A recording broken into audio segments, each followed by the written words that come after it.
Halo semua, salam sejahtera Malaysia, tuan-tuan dan puan yang amat dihormati. Kali ini, adakah saya boleh cakap ini adalah kemenangan Perdana Menteri Anwar Ibrahim?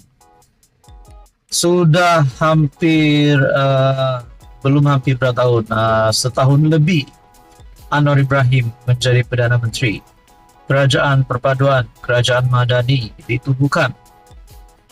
Kita kerap kali mendengar di media sosial sepanjang setahun lebih ini berkaitan dengan peruntukan untuk ahli parlimen pembangkang. Siapa kata Anwar Ibrahim tak beri peruntukan?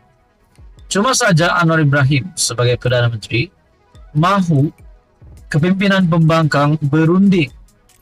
Berunding bukan dengan Anwar Ibrahim, tetapi berunding dengan timbalan Perdana Menteri Fadillah Yusof. Akhirnya sudah setahun lebih barulah ada rundingan tersebut dilakukan. Wow, mungkin kita boleh kata di sini Anwar Ibrahim telah mendapat kemenangan. Di sini juga PN ataupun pembangkang telah mengaku kalah. Mungkin kita boleh kata begitu. Sebab yang kita tahu, 6 ahli parlimen bersatu dan 1 adun bersatu yang mengisytiharkan sokongan kepada Anwar Ibrahim. Dan di antara mereka ini ada pengakuan di antara wakil rakyat PN ini yang mengalihkan sokongan, yang mengisytihar menyokong kerajaan kerana peruntukan di kawasan masing-masing. Sanggup untuk melanggar arahan parti untuk tidak mengalihkan sokongan.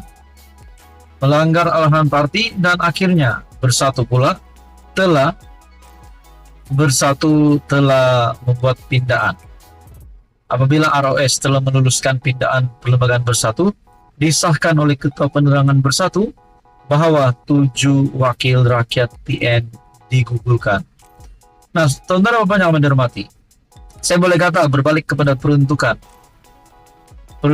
kepada pembangkang. Akhirnya, peruntukan sama rata ahli parlimen TPM sudah bertemu pembangkang untuk bincang.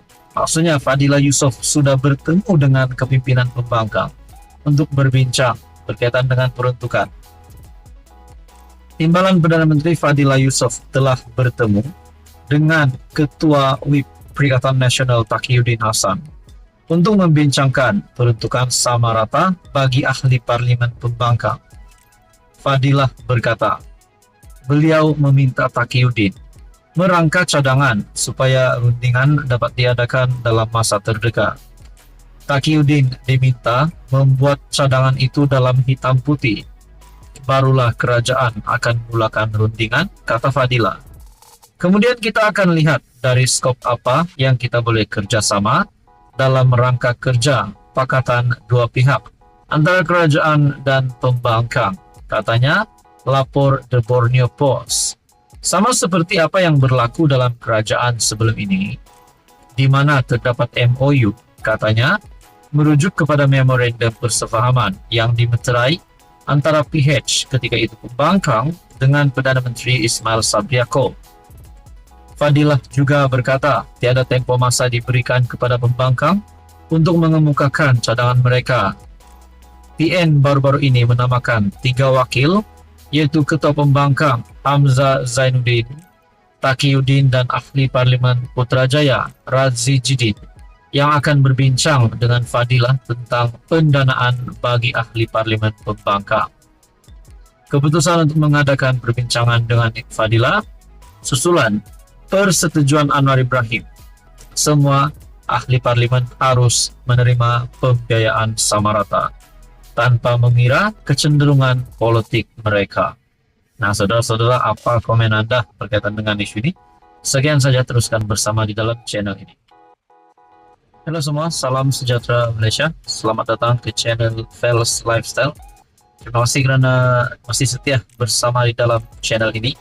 Dan kepada yang baru di dalam channel ini, admin mengucapkan selamat datang dan selamat Hari Raya Maafun Zahir dan Batin kepada seluruh umat Islam di seluruh Malaysia.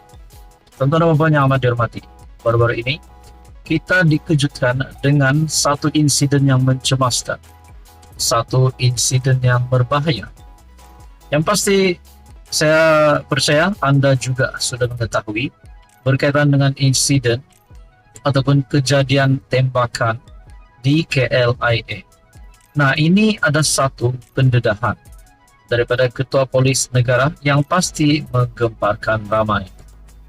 Saya melihat dalam satu artikel daripada FMT, suspek disyaki guna pistol semi-auto 9mm, kata Ketua Polis Negara. Razarudin Hussain berkata, pemeriksaan lanjut di lokasi mendapati suspek lepaskan 3 tembakan, namun 1 kelongsong peluru tidak meletup. Suspek melepaskan tembakan di lapangan terbang antarabangsa Kuala Lumpur, disyaki menggunakan pistol semi-automatic kaliber 9mm, diperoleh dari negara jiran.